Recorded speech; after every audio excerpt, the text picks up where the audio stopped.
Buscando aumentar popularidade e viabilizar uma reeleição, o presidente Jair Bolsonaro quer reformular e turbinar o Bolsa Família, que agora passaria a se chamar Auxílio Brasil. Porém, existe um empecilho importante: de onde tirar dinheiro para aumentar o valor concedido pelo programa? Ou como fazer isso sem furar o teto de gastos do orçamento? A resposta para o governo do presidente Bolsonaro foi apostar na PEC dos precatórios. Mas afinal de contas, o que é isso? Meu nome é Yolanda Paz e neste vídeo vou te contar as principais questões econômicas envolvidas na proposta do novo Bolsa Família.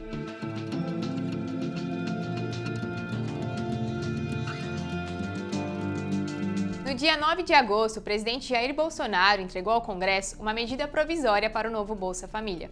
Bolsonaro vem prometendo um aumento de pelo menos 50% no valor médio do programa, que hoje é cerca de R$ 190.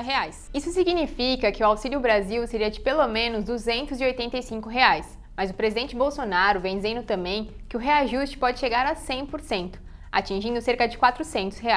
Entretanto, a medida provisória que foi entregue ao Congresso não define o valor do benefício, apenas dá as diretrizes para a reformulação do Bolsa Família. Então, provavelmente você deve estar se perguntando: se é um programa tão importante, por que ainda não está definido qual vai ser o valor dele? E é aí que as coisas começam a ficar mais complexas. Isso porque o valor final do Auxílio Brasil depende da aprovação da PEC dos precatórios, que foi entregue ao Congresso no mesmo dia. Calma, não desiste de entender o que está em jogo aqui, porque vai valer a pena. Precatórios são dívidas judiciais do governo federal. Em outras palavras, são valores devidos pela União para pessoas físicas ou jurídicas após sentença definitiva na Justiça. O pagamento dos precatórios é obrigatório e ocorre anualmente. Para 2022, o Judiciário já informou ao Ministério da Economia que 89 bilhões de reais deverão ser reservados no orçamento para quitar os precatórios. Segundo apurou o Estadão Broadcast, a pasta previa um gasto bem menor, de 56 bilhões de reais. Essa diferença significativa entre expectativa e realidade fez com que o ministro da Economia, Paulo Guedes, dissesse no fim de julho que precisaria disparar um míssil contra um meteoro que ameaçava as contas públicas.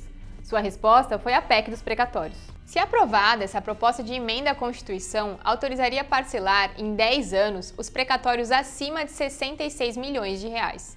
Já os valores entre 66 mil e 66 milhões poderiam ser parcelados quando a soma total deles fosse superior a 2,6% da receita corrente líquida da União.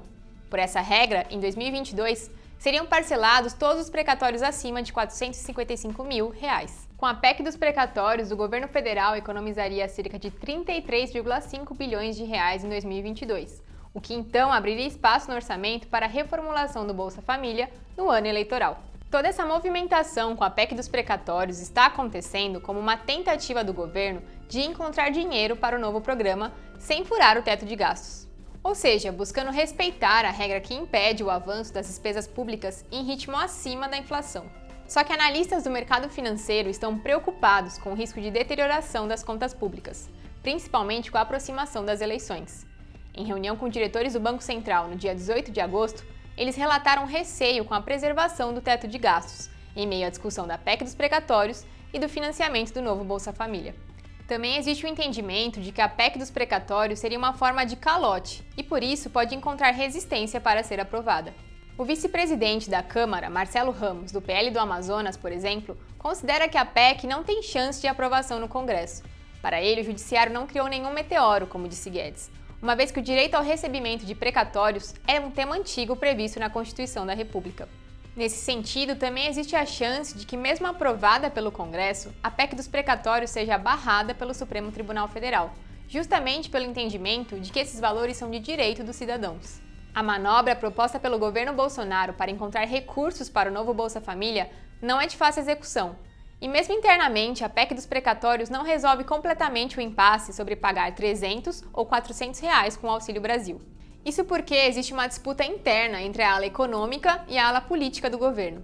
Segundo apurou o Estadão Broadcast, a equipe do ministro Paulo Guedes defende nos bastidores que o limite para reajustar o novo Bolsa Família é um valor médio de R$ 300, dadas as restrições impostas pelo teto de gastos e caso seja aprovada a PEC dos precatórios. A PEC, inclusive, também propõe a criação do chamado Fundo Brasil, que basicamente utilizaria parte dos recursos levantados com privatizações para abater a dívida pública ou para antecipar o pagamento dos precatórios parcelados.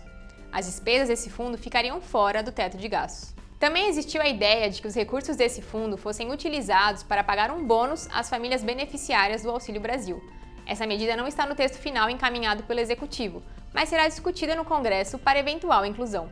Só que a ala política do governo Bolsonaro não gostou muito dessa proposta, uma vez que esses valores seriam incertos e poderiam demorar para cair na conta das famílias do programa.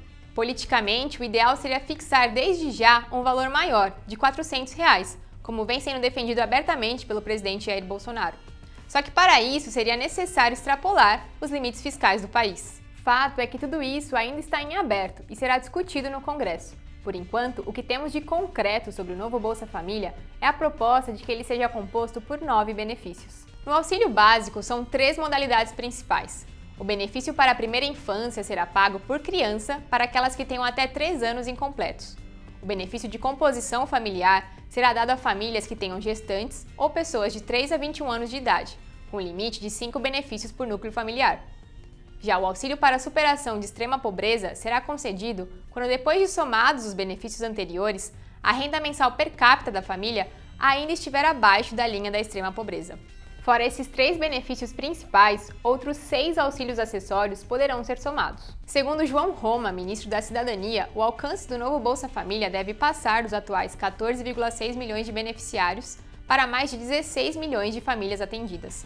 O governo pretende definir os valores dos benefícios no final de setembro, uma vez que o auxílio emergencial vai até outubro e a reestruturação do Bolsa Família está programada para entrar em vigor em novembro.